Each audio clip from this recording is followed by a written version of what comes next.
I first met him when I was 7. I was sitting beside my grandma's hospital bed, holding her frail wrinkled hand in my own. She had tubes and wires sticking out of her, and the rhythmic beeping of her heart monitor was starting to make me doze off. My head jerked up when I heard the door open, expecting my mother to be coming back from the cafeteria with the pudding she'd promised me. Instead, I saw a tall, cloaked figure looking at me from the other end of the room.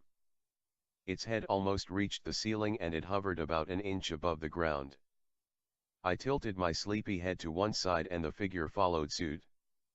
I smiled and moved my head to the other side and it copied me again.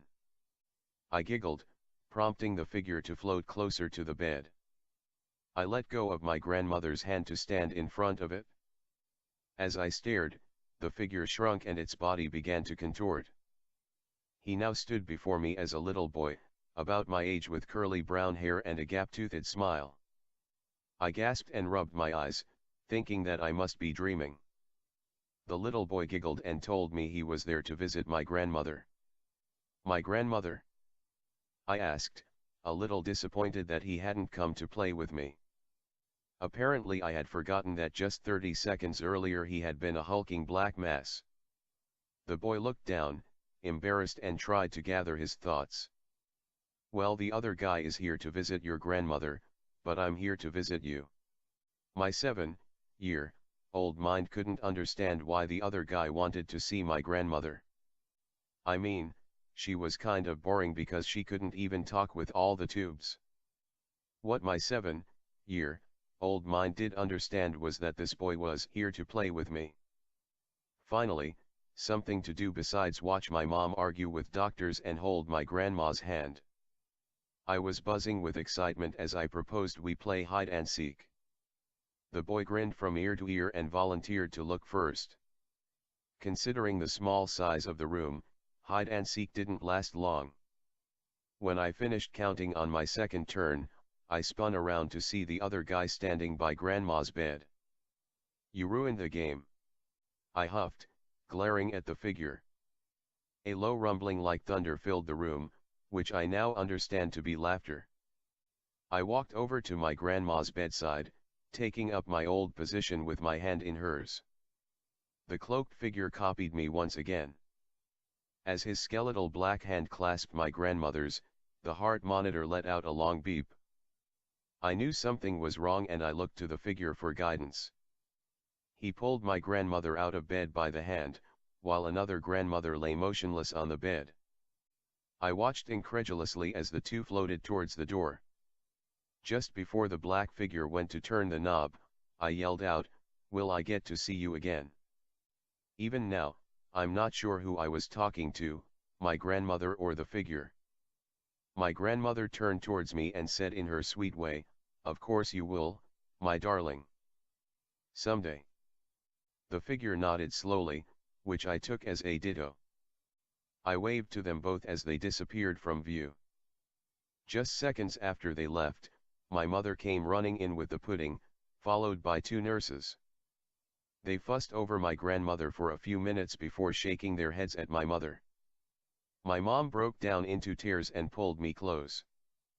Confused, I patted her back and told her, "It's all right, mommy. A very nice man left with her and she said would see us again. Please don't cry." My mom pulled away and looked me straight in the eye. "You're right, honey. We will see grandma again, someday.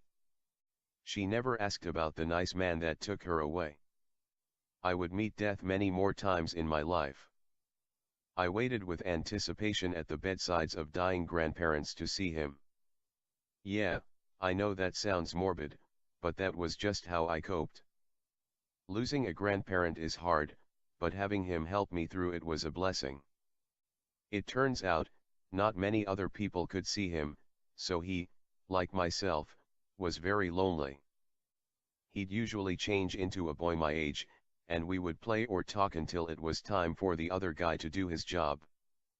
This way I also got to say some final words to my grandparents before they left, and I always knew they were in good hands. He would even come when my pets died. My first dog that died at 15, my cat that got hit by a car, and countless goldfish were all taken in his arms and passed on. Things started getting a little weird when I got into high school though. People would say my school was cursed because so many kids died there. We had a shooting, 1 or 2 suicides and a horrible car accident just outside during lunch hour. A lot of my classmates were severely traumatized, but I had him to comfort me. Now that I think of it, I was always around when those people were dying. Maybe I'm the one who's cursed, not the school. When I graduated high school and started university, I assumed the dying would slow down. I was really busy and didn't have the time, or emotional stamina, to go through with it all again. However, when I would get lonely, I would buy a goldfish or 2, and when they would die I would get to see him. Yeah, I know, a little crazy, but I never killed any. If he wasn't busy that day we'd sit and talk for hours. He told the best stories. He talked about his favorite people that he lead on to the next life and some of the famous people he got to meet, Marie Antoinette and Elvis among them. My life seemed painfully boring compared to his, but he loved to hear about it. He said it was because it was so positive and happy, unlike having to deal with death every day. I always thought he was sweet then. To a certain extent, I was happy that I didn't see him too often in university. Obviously, I didn't want people dying all around me every day. But I also wanted to have a normal life. I wanted to have friends, go out and party, maybe hook up with a few guys. I can't say having death as your best friend is a great conversation starter. So, I stopped buying goldfish.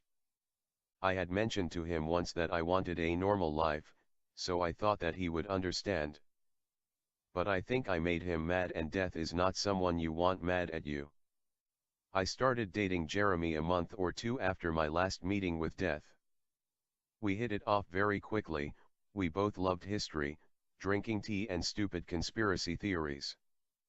He was the cutest and sweetest guy that had ever bothered to give me the time of day.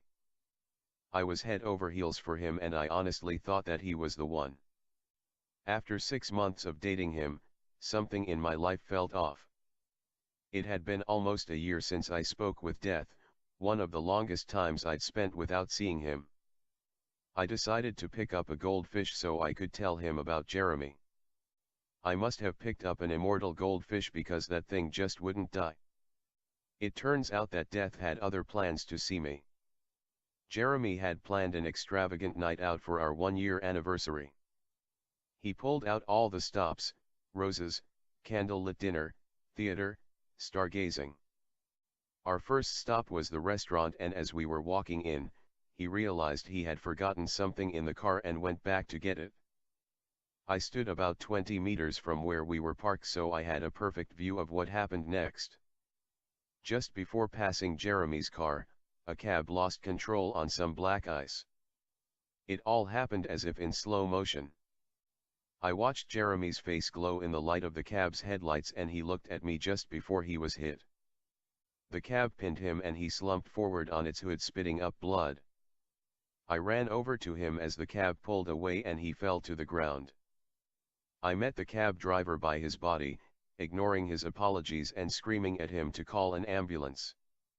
I held Jeremy's head in my lap, pleading that he stay alive and telling him that I loved him. I watched through the tears as the light began to leave his eyes. I heard a small grumble above me, and suddenly it all began to make sense. I wrenched my head around and glared at death. He had already changed into human form, choosing to look exactly like Jeremy. I screamed, "Why? Why would you do this to me? I thought you were my friend." He looked at Jeremy and then back at me, showing no sign of emotion. He crouched next to me, getting close enough that I could feel his breath on my face. He had never gotten too close for fear of touching me and killing me. "I'm not some simple boy you can toss aside when you find someone better," he berated me in an inhuman voice. "You are mine. Don't forget that." He rose, taking on his true form, and reached for Jeremy's arm.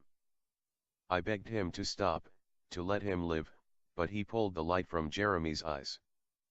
Jeremy called out that he loved me just before death dragged him into oblivion. This happened 2 weeks ago. I haven't left the house, I haven't talked to anyone about Jeremy, and I barely slept. Most of the time, I just stare at the fish that was supposed to die, not Jeremy. Death's words, "You are mine," replay in my mind. What does it mean? I'm not allowed to love again? Does this mean he wants me to die next? No, that can't be. If I die,